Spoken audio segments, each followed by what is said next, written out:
আচ্ছা, আজকে একটা খুব সুন্দর গিফট করেছে আমাকে নবমিতা।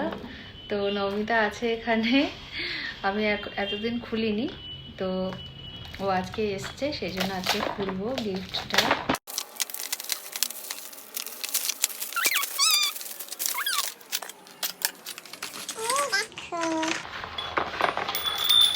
ওয়াও,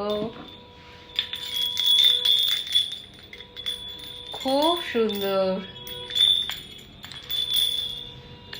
দারুণ হয়েছে, দারুণ। Thank you Babu, thank you so much. এই যে আমি জানি বসে আছে, এই যে হ্যালো, এই যে ও নিয়ে এসছে। খুব সুন্দর হয়েছে বাবু, খুব সুন্দর হয়েছে। এটা এরকম না? হ্যাঁ হ্যাঁ, এই এই যে ব্যাপার সিলিন্ড্রিক্যাল ব্যাপারের মুখটা ছোট, হুম, যেটা ঘন্টার মতো থাকে মুখটা বড় বড় থাকে। থাকে, হ্যাঁ। ওই আওয়াজটা ওতে মানে এত পিন পয়েন্ট আওয়াজ হয় না। এটা খুব সুন্দর, খুব সুদিং, খুব রিল্যাক্সিং। এটা সাউন্ডটা দিয়ে আর তোমার ওই ওম মানি পদ্মে যেটা চালালে ব্যাস পুরো একদম মেডিটেশন হয়ে যাবে। Awesome, awesome. I'm so happy.